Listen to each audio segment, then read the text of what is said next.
Welcome to Like It Is. In an earlier program that we ran as a special three-part series entitled A Decade of Struggle, we included an interview with a man who worked as an informer for the Federal Bureau of Investigation. We didn't show all of that interview, however, because of time limitations. We do feel, nonetheless, that we should air as much as possible of that interview because of the gravity of the information it contains. This edition of Like It Is will be devoted solely to that end.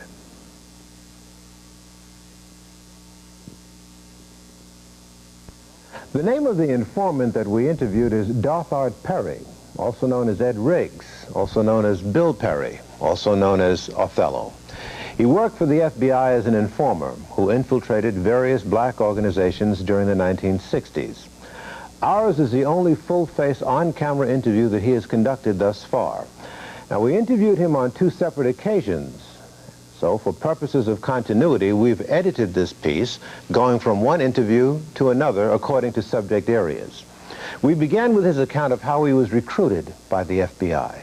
I was a student at Sacramento City College and Sacramento State College. I was stopped in the parking lot one day by a special agent by the name of Frank.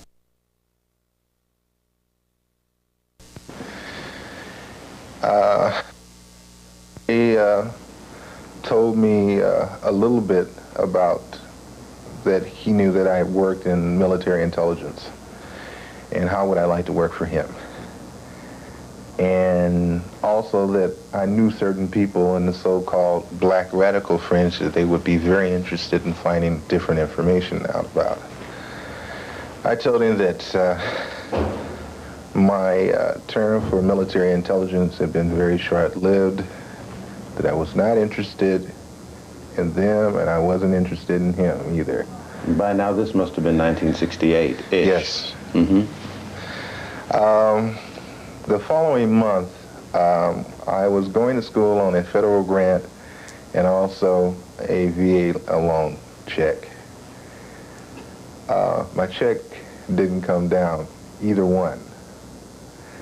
I had bought a oscilloscope for a television communications class that I was taking from a person that I didn't even know. He just had the oscilloscope for sale and it was very cheap, so I bought it. Since my checks hadn't came down, being a student, and I was taking like close to, I think, about 23 units, something like that. It was a very heavy course load. I couldn't work and go to school at the same time. So I decided I would take the oscilloscope down to the pawn shop, pawn it, and use that money until my checks came. I went down, I pawned the oscilloscope. As I came out, I got busted. Possession of stolen property. It seems that someone had broken into Sacramento City College and had stolen the oscilloscope along with quite a few other things. So what happened?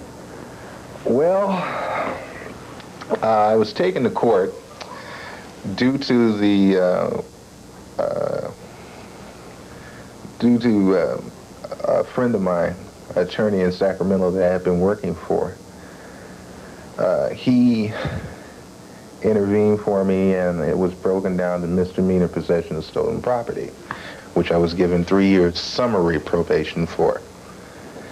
Let me clarify this. Summary probation means that all you have to do is you write a letter into the probation officer every month and you say, well, I've been a good boy this month. Bye, you know.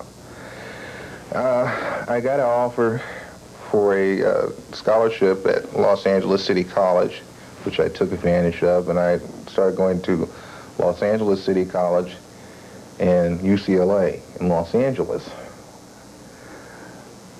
Coming out of LACC from the school one day, I was met again by the same special agent who said that he wanted to talk to me, and the offer was still good about me working for him. Again, I told him no, I was not interested. Then told me that I should be interested because they could help me with a problem that I had. And I told him I didn't have any problems that I knew of. He said, oh yes, you remember the possession of stolen? I said, yeah, well that's summary probation, man. I just write a letter in every month. He said, oh no, that's not summary probation. It turned out it's a felony probation for 3 years, which means you have to report in every week.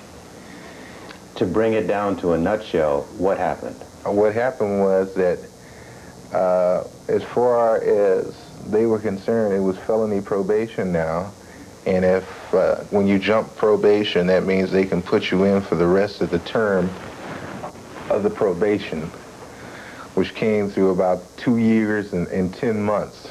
And so they threatened you with that? Yes, they did. Why didn't you stand up to that? I called the probation office in Sacramento first.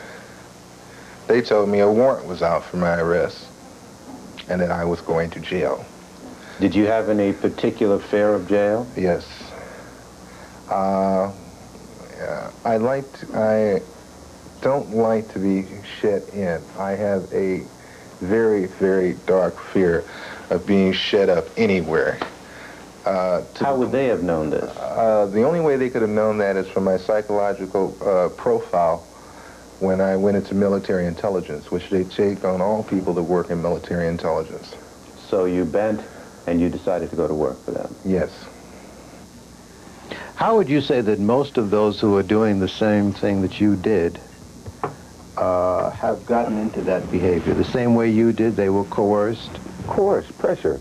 Some can take it for, I think some might do it for the pay, for the feeling of power.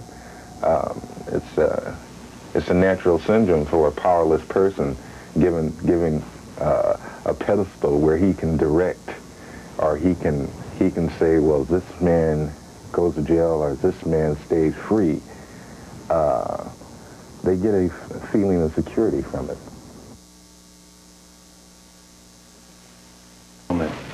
For the FBI, did you get an indoctrination or did you just start cold? No, I got an indoctrination. It started off with camera surveillance, camera surveillance, electronic techniques of surveillance, shadowing, the obtaining of let's say letters, empty envelopes, instructions on how to go to somebody's garbage containers and pick out useful items. You'd be surprised at the things that they take out of a garbage can, by the way. I mean, anywhere from the leftover food from breakfast, just to know what this guy eats for breakfast, you know.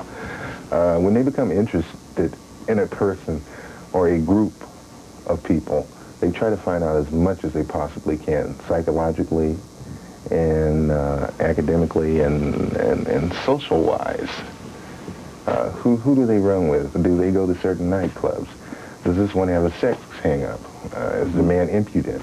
You know, anything that can be used later on. How long was this indoctrination process? It lasts anywhere from 2 to 3 weeks. What is the most sophisticated equipment that you use as far as eavesdropping is concerned?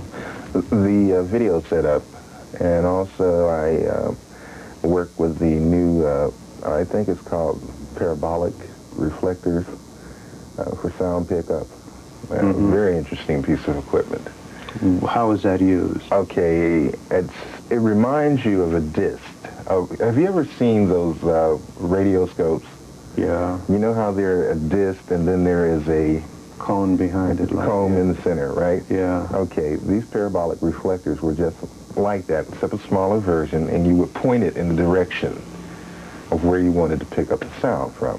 And how far away can it pick up sound? Oh, I think it was, what, anywhere from, the ones I used, from 200 to 500 yards. What? Oh, yeah. Distinct? Distinct, very distinct. You could be in a building, like say we're here right now, okay? Okay, not the next building, but the building behind. Let's say it's a little bit taller. Okay, I could point that parabolic reflector from there to this window, and I could pick up. That's how good it was. Through the window? Oh, yeah. Oh, yeah. The window didn't have to be open. The window didn't have to be open in the hall.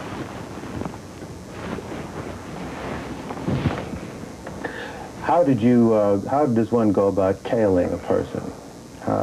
Describe that. Is there a particular art? You say you have to be taught that. Well, there is a particular art to it, but, you know, okay, let me state, number one, the easiest way is to get close to the person so you can run with it. You know, that's the best way.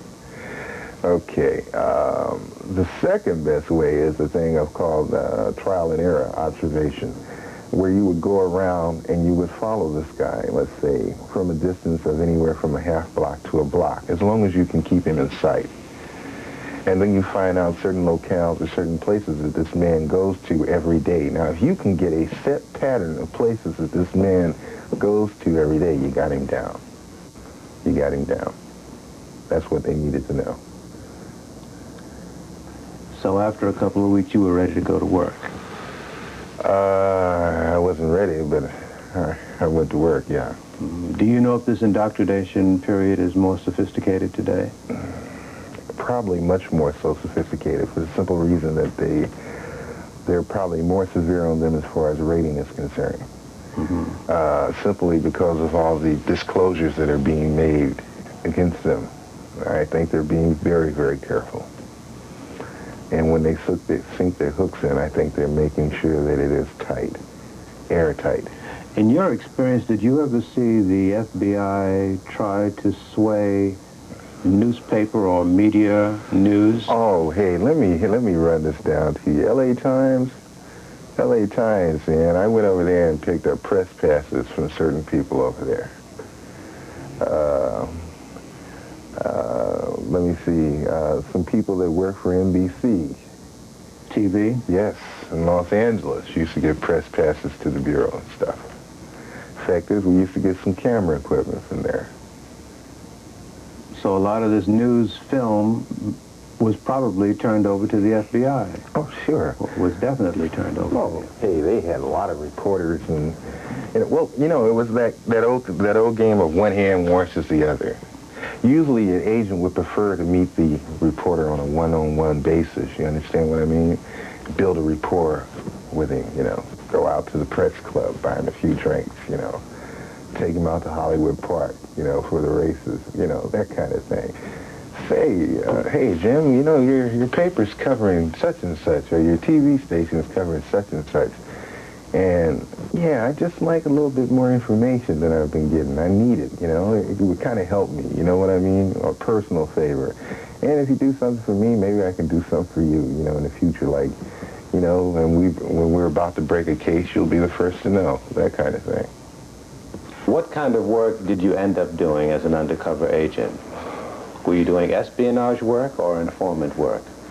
Informant work, and also what you would call illegal entries, selling of weapons, selling of explosives, arson.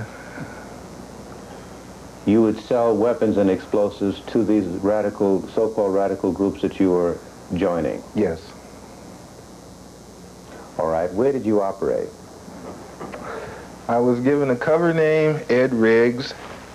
With that, I was also given a birth certificate stating that both my parents were, a birth certificate and a record for a Robert Riggs and a Mary Riggs who were deceased. And you lost all of your true identity? Yes. And you operated in California? California. What cities in California? Los Angeles, Oakland, San Francisco, Berkeley, Sacramento, Chino, San Bernardino, Santa Cruz. Any other states since California? Yeah. Chicago, Chicago, New York. Made 2 trips to Washington, D.C. Also, I better put in Seattle, Washington. That's very important, too. How does the FBI coordinate this information? You were one of a number of agents who were doing this. How did they correlate and coordinate this flow of information? How many agents, let's start with that, how many agents were working in a given city, like L.A., in the late 60s? Jesus, we're talking about a lot of people. Like I said before, in the state, I would say 700 to 1,000. In Los Angeles, which was a large concentrated area of blacks, we're talking about anywhere from 300 to 400 people. San Francisco, probably the same thing. That's a large concentration of black people. Wherever there was a large concentration of blacks, or a large concentration of minorities. Don't let me only say blacks, because we're talking about the Chicanos and we're talking about the Chinese, too. But among every ethnic group, there were ethnic groups of that group who could be recruited by the FBI to infiltrate their own. Right. Just want to get a sense of how much money American taxpayers were laying out for this kind of exercise. What was your salary? When I started with the Bureau, I was making, $200 a week plus expenses. When I left the Bureau, I was making close to about $800 a week, and also some expenses, too. So it might run as high as $1,000 a week. Yes. It's according to what assignments you were put on at the time. And statewide, there were 750 agents. 700 to 1,000. It might have been more than 1,000 statewide.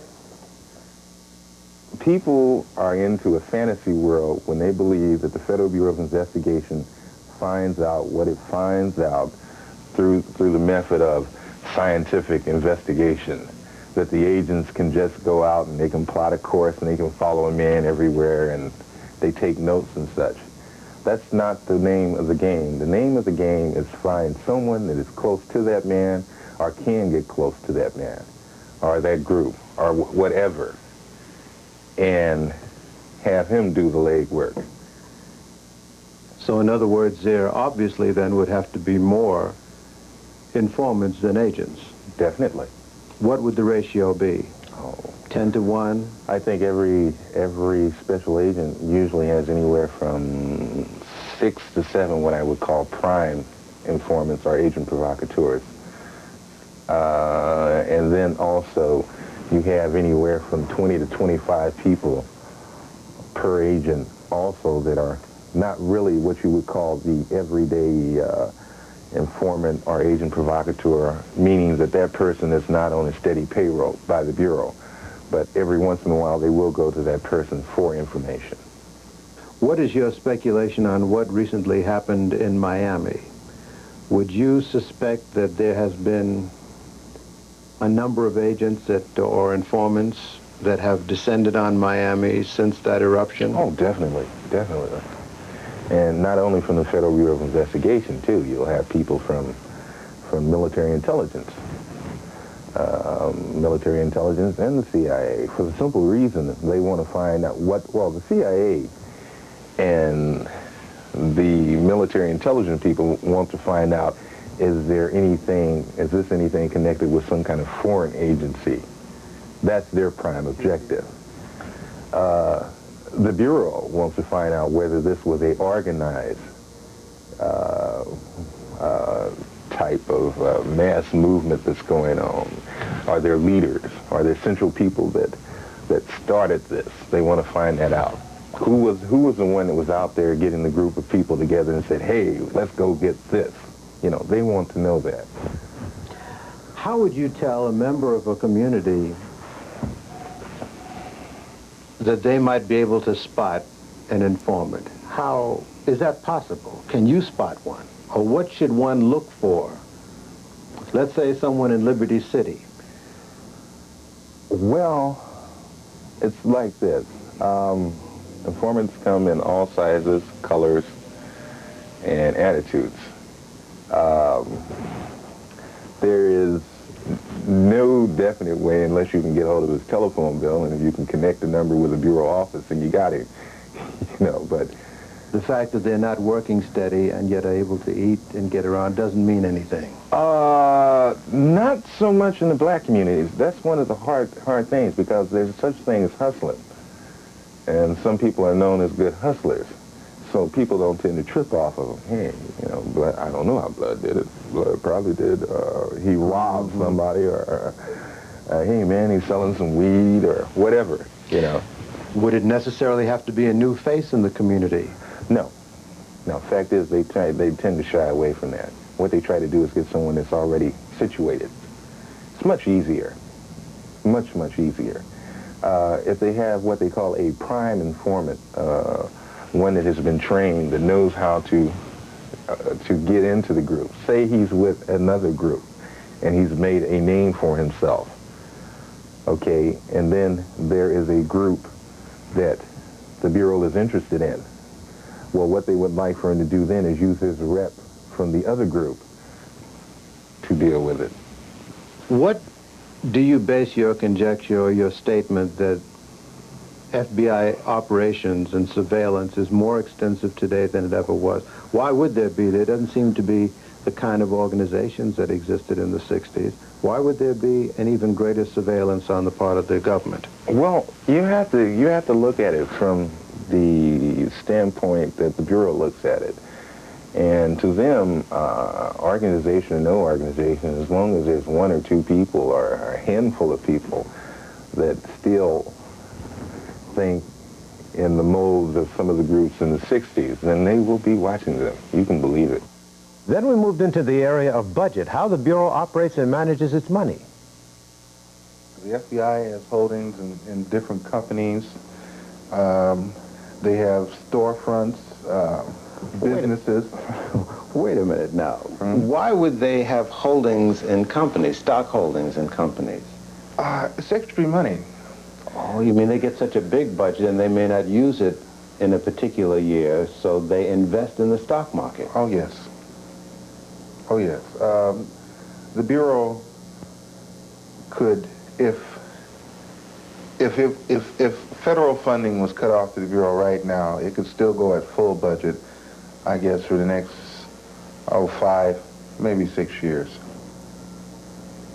Is it for this reason that the FBI has been able to stand up against many other government agencies? You have to understand the person that started the Bureau and his background, J. Edgar Hoover. J. Edgar made an agency that was answerable to nobody but J. Edgar. There hasn't been a president that would dare call the FBI out on the carpet. Why? Why? Number one, just like they do background or surveillance on us, I suspect they do it to quite a few people up there in the Capitol. Senators, presidents, vice presidents. Everybody's got a skeleton in his closet. And on top of that, he's rendered the FBI financially independent. Yes. The allotments for their budget has grown bigger and bigger with each year. While I was in the Bureau for 7 years, the budget grew bigger and bigger. It's the thing that the monies not spent are always sent back to the government. Okay, but if you notice, the Bureau never sends any money back. Never. It uses its total budget, which is almost unheard of, except for the CIA, and they do the same thing. I guess being super patriots, they always have to figure that someday maybe the government might become corrupt with communists and leftists, and black and communists and minorities and whatever, and that the FBI would have to function on its own, bravely by itself. So J. Edgar Hoover had the foresight to make sure that the FBI would have a little nest egg around so it could conquer these subversives, you know. And work west. What groups did you infiltrate in New York? In New York, it was the Black Panther Party, Queens section. How far into the organization did you get, and how'd you do it? What I did was, I was a member of the party already in the California area. All I did was travel up and say I was checking out the party in the Queens area. What happened was, though, I only stayed with that assignment for, 2.5 days.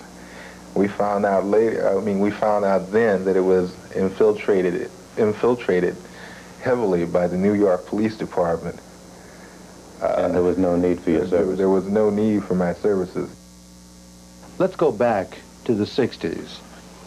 In the first interview, you touched on the fact that you were involved in some way in the robbery of arms from the armory, weapons from the armory. Yes.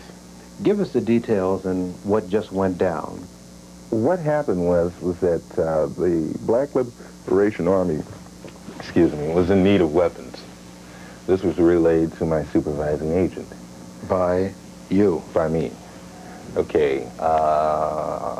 He said, well, why don't you go back to them and tell them that you have a plan to get some weapons? What year was this, incidentally? Jesus, I don't really remember. Okay. All right. I don't really remember. It was early 70s, I know that. What happened was, well, I didn't live that far from the Compton Armory. It was right up the street. And what the plan was that I laid out to him, that on parade day they only had one guard at the armory, and it would be very easily to go in there and get the weapons. What role did the Bureau play in allowing you access or to facilitate access to rip off these arms? Oh, they worked out the whole thing. They made sure that that there were no guards, except for, I think it was there one guard? I think there was one. No, there wasn't. There wasn't anybody, as a matter of fact. That was the thing that was, that kind of made me nervous about the whole thing, because I said, damn, you're supposed to have, it looks kind of phony when you go to an armory on a military base that's located near the Compton Watt area, and there's no guard in there with the weapons? This is by day or by night? This happened during the day. What time of day? Morning? No, it was late afternoon. So what happened? You went into the armory via, how did you get in? What we did was... How many? It was 6 of us all together. Okay. And we cut the, there was a chain with a lock. We cut the chain, opened the gate, shimmied on in, got over to where the armory was, opened the door, nobody was there, took the weapons and split. But the thing about it was the firing pins were taken out of the 16, the firing pins were taken out of the 60 caliber machine guns. The grenade launchers, they were ready, no doubt. They were in 81. Nothing had been tampered with them. I couldn't understand that. Why would the Bureau be interested in collaborating to allow the theft of these weapons, so that knowing that they were going to go to the SBA or the BLA? Well, it's like this. SLA, I'm sorry. Well, you have to, there's a thing called a controlled situation. And what is meant by controlled situation is that you know who has what and what they intend to do with it. Then also you can also have someone or something where you can exert a little pressure to make sure that they do such and such a thing. They don't deviate.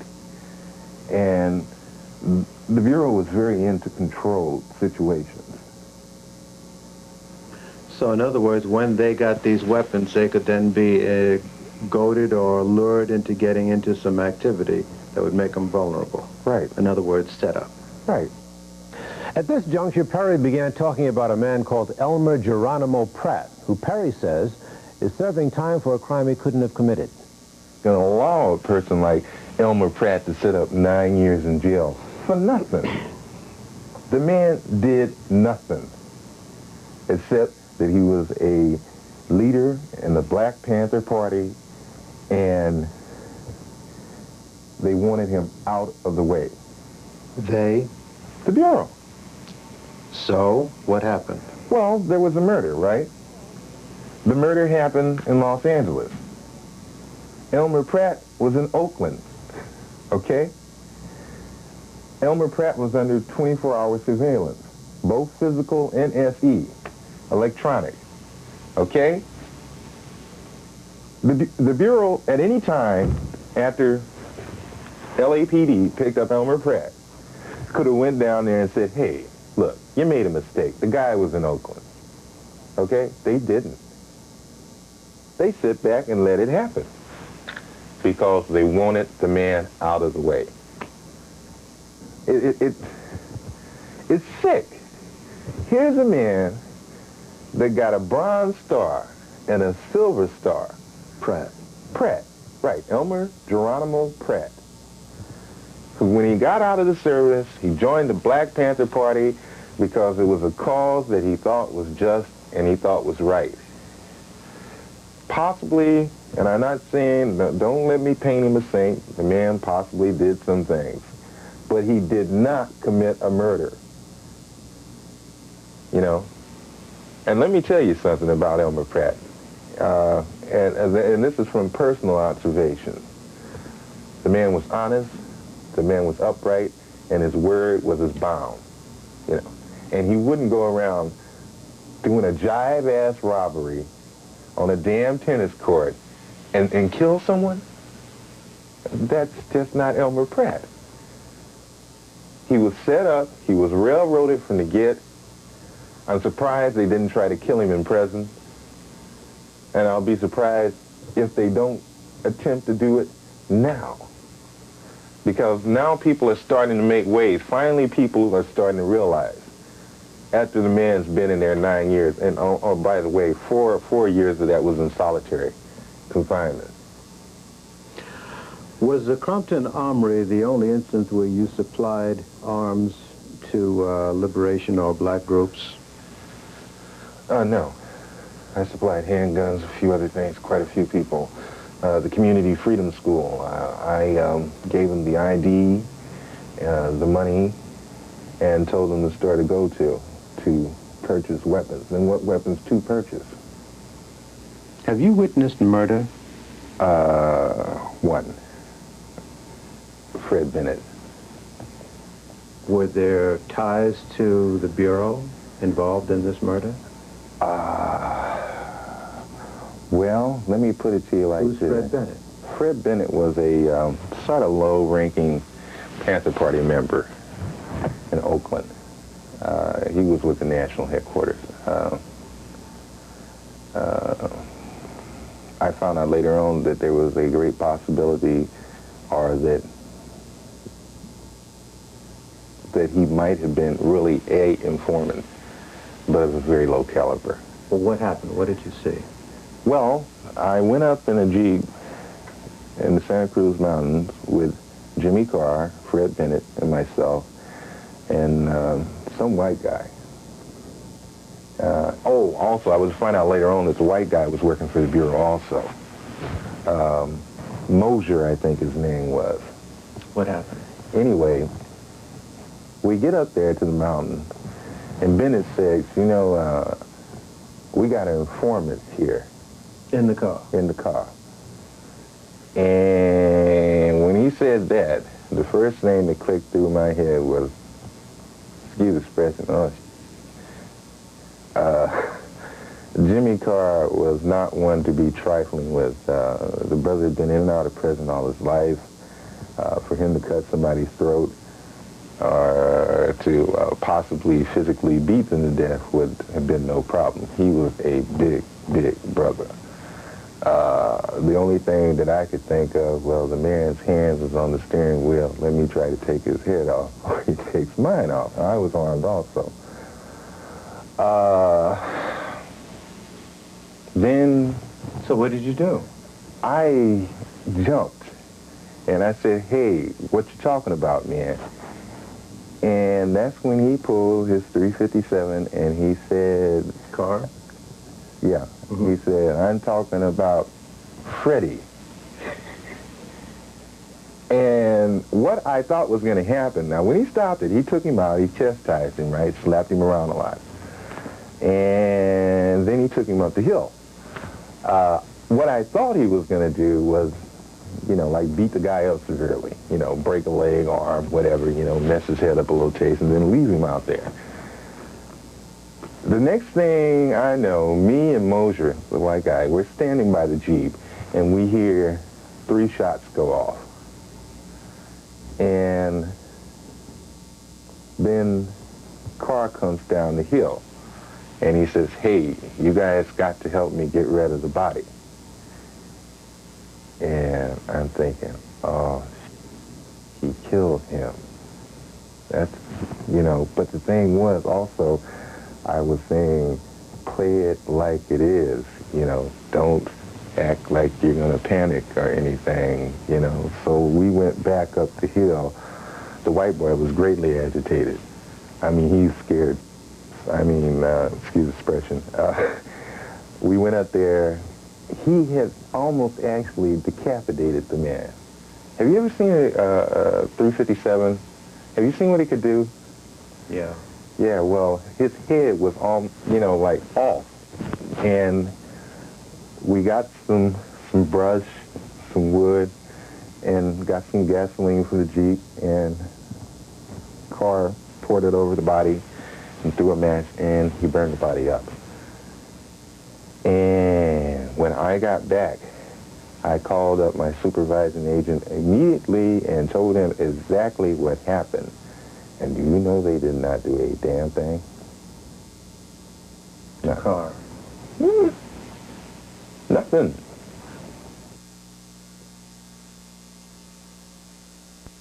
George Jackson was a member of the controversial Black Panther Party who was killed while he was in prison. Reports are that Jackson was trying to escape from prison when he was gunned down in the prison yard. Perry had some information about that. As I recall, there was a good deal of public uproar about him being in the slums, and the chances were pretty good that he was going to get out because of this public pressure. If that's so, why would he be involved in such a sham attempt to break out of prison? Okay, let me put it to you like this. I think that, okay, you have to understand the psychology of prison per se itself. Every inmate fantasizes about breaking out. Let me put it to you like that. After you've been there a year or so, you're going to be thinking about, how can I get out of this place? The thing was, George Jackson thought that, and he probably thought correctly, that San Quentin officials under no circumstances were going to let that man walk away from that prison alive. Appeal or no appeal, probation or no probation. There are so many ways you can set a person up in prison. It's not funny, you know. I mean, they want you, they'll get you. So not only because he hated the prison, but because his life was in jeopardy there. Oh yeah, more so than, I think more so that his life was in jeopardy. I was called by a group of so-called radical left in California to witness some fireworks up in Santa Cruz mountain area. When I talk about fireworks, I'm talking about explosives. Not 4th of July. Yeah. What happened when you went to witness this testing of fireworks? I took a Poyapack unit with me, a Kai. I videotaped the sequence of how they used the explosives, who was there, you know. What kind of explosives were they actually? They were, let me see, plastic explosives, and it was a solution somewhat like nitroglycerin or nitroglycerin. Very high explosive. Okay, so what happened after that? Okay, I found out through Carr and 2 of the other people there that this was supplying this to them. I went back with the videotape to the Bureau, and I was later to find out that also worked for the Bureau. Now, what was the real purpose of this group was testing these fireworks? Did they tell you at the time? For a possible escape of George Jackson. Okay, so what happened? What happened was that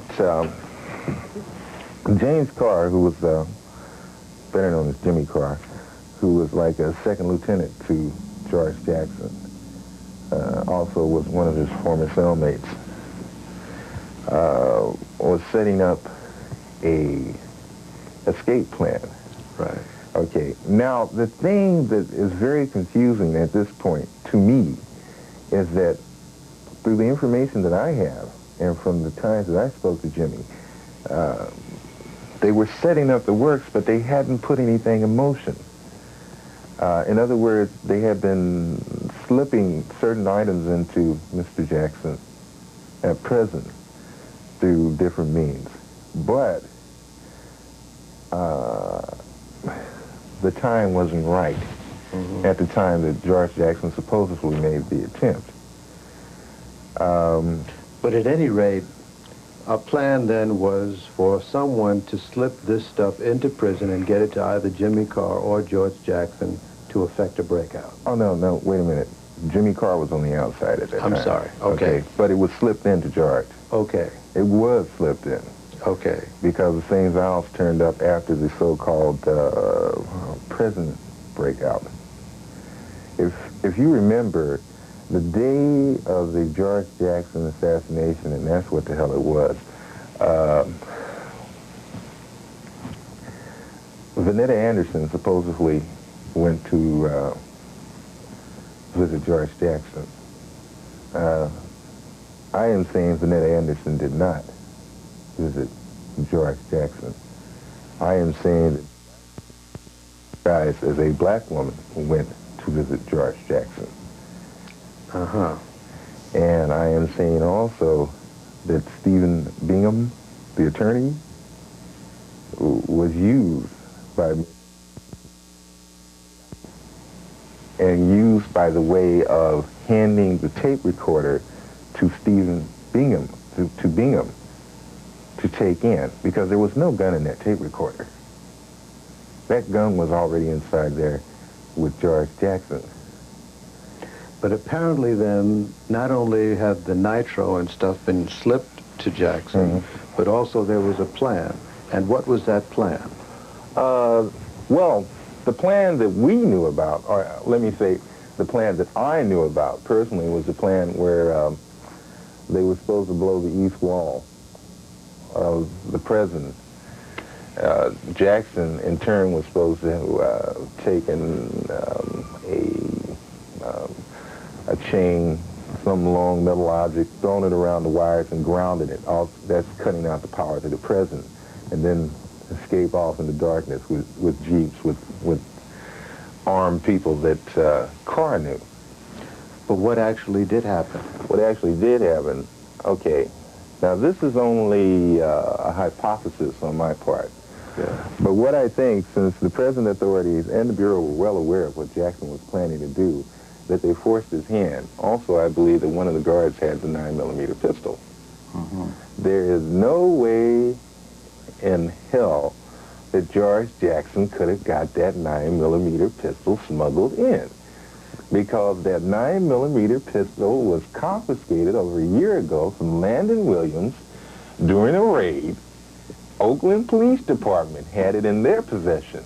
It went from the Oakland Police Department to the Bureau, and from the Bureau it disappeared up until the time Jackson supposedly had that snuck in where, you know, he hid it in a wig or whatever they said he did, whatever lie he came up with. So you're saying then that George Jackson was given these vials that were actually duds, and then he ran out thinking that it was nitro, threw it against the wall, ping, they didn't go off, and he was blown away. Right. And the thing that backs that to the max is that the brother that went out with him also had two of the tubes.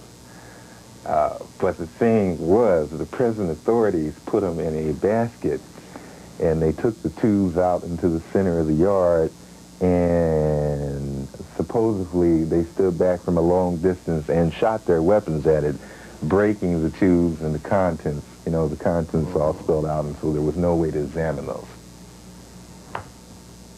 They did find one tube, and that was in George's cell. But no one's ever been able to get their hands on it due to some legal process brought down by the Attorney General's office in California. What do you have to say about the church committee hearings? Do you feel that the church committee has revealed all the information that they've gathered? No way. No way. No way. What percentage would you say they've released of the material from a personal viewpoint? Personal viewpoint, I'd say about 10%, if that. That's kind of stretching it, I believe. When you went to Washington to testify, you took a lot of evidence with you. Yes, I did. Physical evidence. Yes, I did. They kept that evidence. Yes, they did. Where is it? I have no idea. I have no idea. It was never made public. No, it wasn't.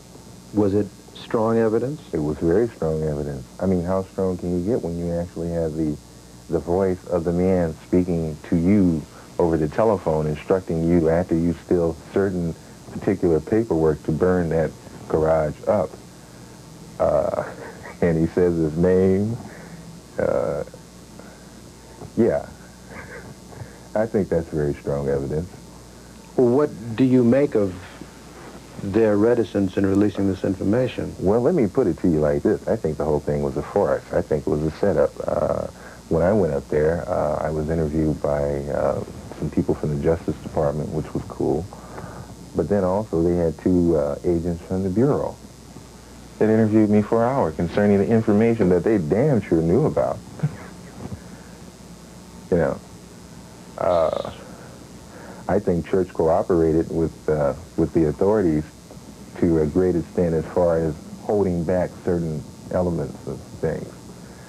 You know, the Bureau has a good way of dealing with senators and congressmen. You know, when they try to release something on them, they say, hey, well, this file is still active, or this case is still actively going on, and if you release this pertinent information, then it will destroy the whole case. That kind of thing. So what is that called? There is a expression that they use for this.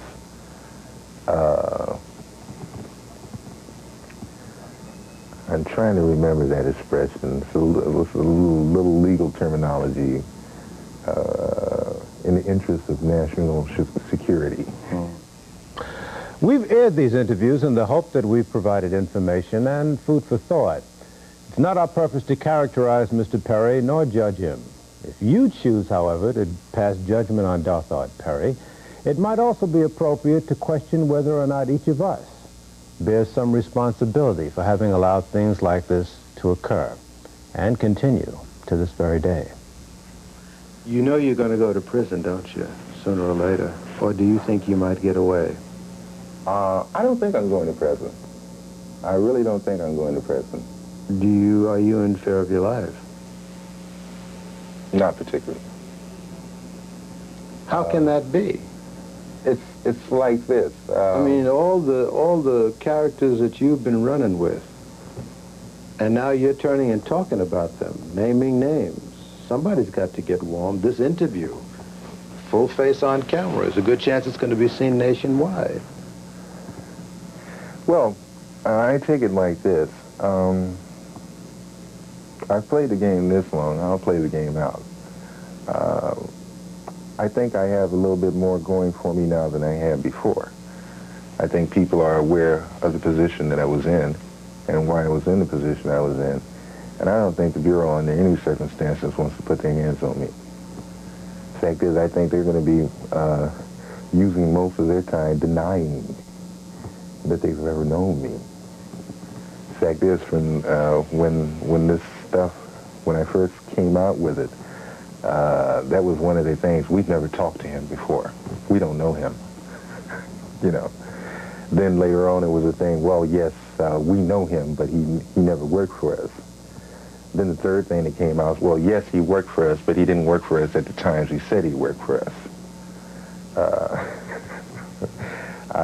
I think they're more worried about people becoming aware of what's happening, more so than me.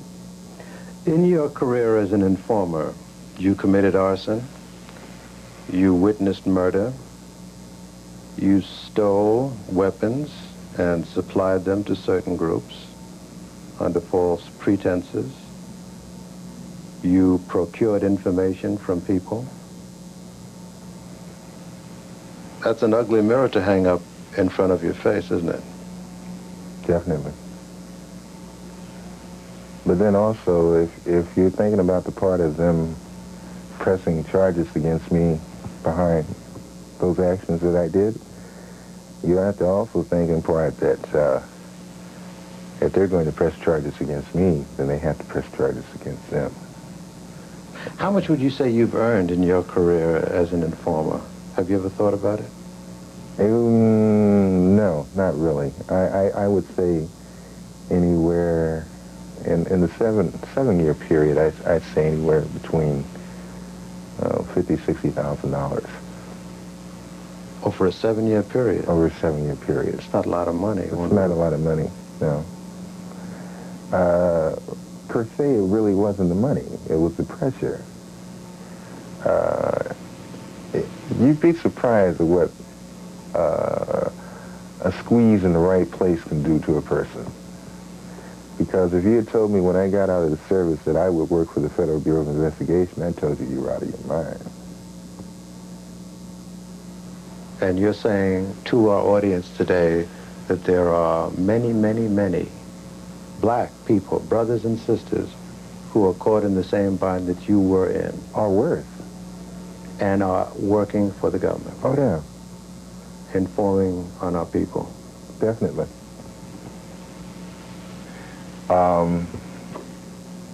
The thing that really irritates me about this whole situation is that, of course, I know what I've done. You know, I'm well aware of that. I don't need to be reminded of it. But I think that black people in general need to be reminded of it because it's happening every day, and it's happening in every city in this country. I doubt that there's a place between Alaska and California that is not happening to black people. But the thing that gets me is that black people are sitting back and they're saying, yeah, well, get him. Yeah, you can get me. Big deal. You haven't hurt them one iota. Fact is, you did them a favor, if you really want to get down to it. You did them an immense favor because you killed the cat that was pulling your coattail, and that's all they want anyway. You know, the thing is dealing directly with them. Use your lawmakers, your so-called prestigious community leaders to go out there and start questioning these people, letting them know that they're not going to allow this type of situation to happen anymore. Are you saying then that too many black folks today are apathetic and laying back in the cut, that you don't see enough resentment to what has gone down? Definitely, I'm saying that. If I was part of the madness and it makes me ill and it makes me angry, and I can go out here and do what I'm doing now, and these are the people that it was being done to, and they don't even give a damn, then hey man, what's happening? You know, you tell me, you let me know.